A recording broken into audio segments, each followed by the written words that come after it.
Hey everyone, welcome back to GL Spinners. Today I've got another new Spinner Day video for you, but starting it off a little bit different. I wanted to go ahead and start off with the packaging, just because the company that did this, they do a really great job with it. It's got a really nice box and a lot of included items. So if you don't recognize the logo, this is from Grave Raven. They produced the Binary Fusion, and it's a really awesome mini bar spinner. You can see here, it's just a really nice looking, attractive spinner. But Grave Raven actually started out as a jewelry company, but they really found their niche in the high-end spinner market. Their box resembles jewelry packaging all the way around. It's really well made, not quite as good as the Hummingbirds, but it's still really nice. They also include a certificate of authenticity. It's got the spinner serial number on it, and it's also got the metal of the frame that you chose. And you can see I picked up the tungsten copper version. They also include a small instruction sheet with information about the spinner. It's got care instructions on it, the dimensions. On the back, it's got the metal info and also warranty info. It includes their email address, so if you've got any issues with the spinner, reach out to them. I'm sure they'll help you out with it. And lastly, they also just include a business card, which has their logo on it, which I think is good.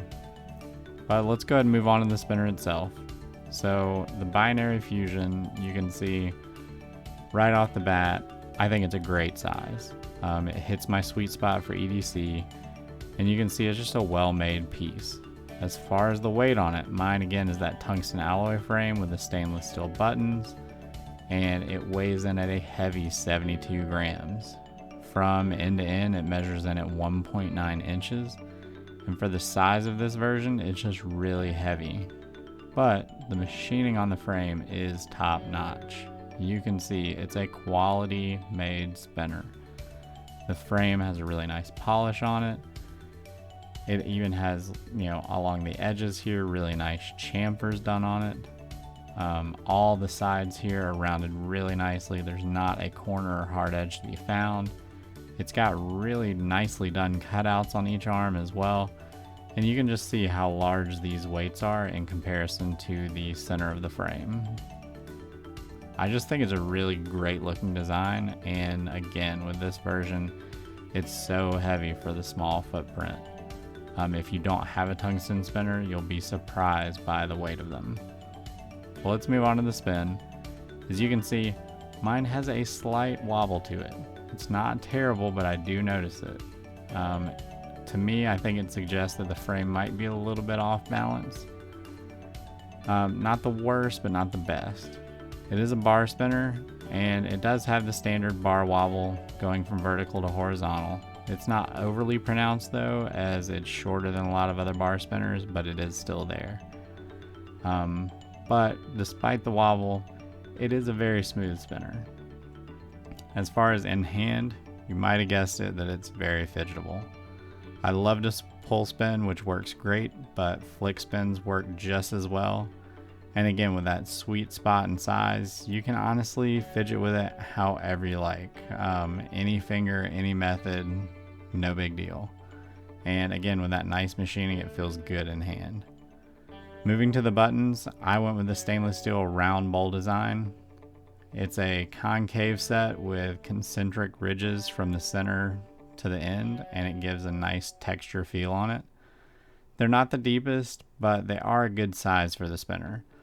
One thing I did notice though, and I'm assuming it's machining marks, they have 4 lines that run from the center to the edge, and they just break up the pattern.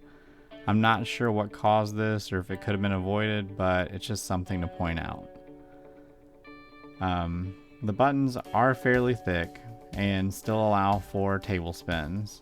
They're also threaded, and you can remove them just by simply unscrewing them, but mine are pretty tight inside the bearing, so sometimes they get a little stuck and you have to use a little bit of force to get them out.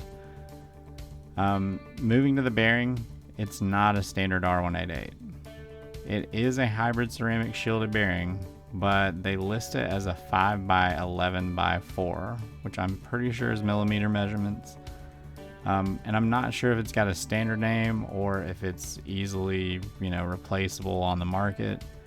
Maybe in a full review, I'll do some more research on it. But out of the box, it spins fine.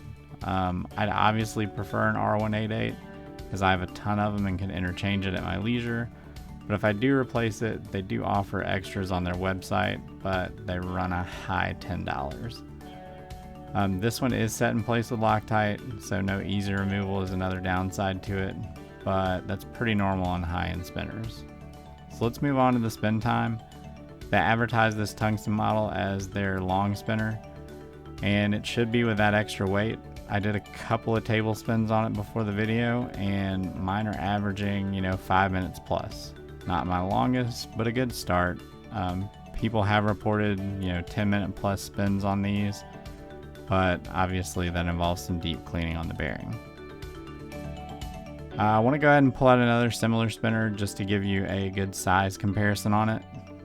It might just be fresh in my mind, but another mini bar spinner to compare this to is the Humminbird. I just also recently got this one in, and while they have a very similar frame size and even, very similar as far as the button size, the big difference is going to be the weight. You can see the Humminbird is slightly longer, but again, the weight is where it's going to stand out. The tungsten binary is a whopping 72 grams, while that Humminbird is 51 grams. And here you can see the binary fusion is just a hair thicker on the arms, but again, they're just really close in the frame dimensions, and they're both just really comfortable bar spinners.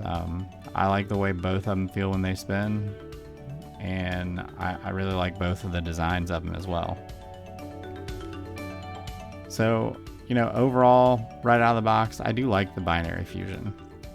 I don't know if I can consider it a grail as some people have. It has its flaws, but I think every spinner does. But I've definitely been bitten by the tungsten bug on this one. The weight of this just feels awesome to me. I'm sure you'll see more of it in the future. With that being said, they offer this in a ton of metals. It's available in brass, copper, stainless steel, titanium, zirconium, and then finally the tungsten alloy. They do range in price though from $75 all the way up to $200. One other thing I want to point out about Grave Raven is that they have drops for their spinners, but they have it set up as a queue. You have to join the wait list in order to purchase one, and when your name comes up, they email you. You simply log on to their website and make your purchase. I really like this idea. It makes it where you're not struggling to make sure you're on a computer for drops. You don't have to hit the refresh button 5 times when the clock strikes noon. And I really believe it gets the spinners in the hands of people that want to own it, not just people that are looking to resell it. It gives everyone kind of a fair chance to own a limited production spinner. So again, I like the binary fusion. It's not the perfect spinner, but it is good. If you decide to get one, I'd probably suggest trying one of the standard metals first before diving in for the expensive tungsten version. But let me know what you think. Are you waiting on the list right now? Do you own one? If you've got any questions, put them down in the comments. If you like the video, be sure and give me a thumbs up. And if you want to see more spinner content and reviews, be sure and subscribe. As always, thanks for watching. Have a good one.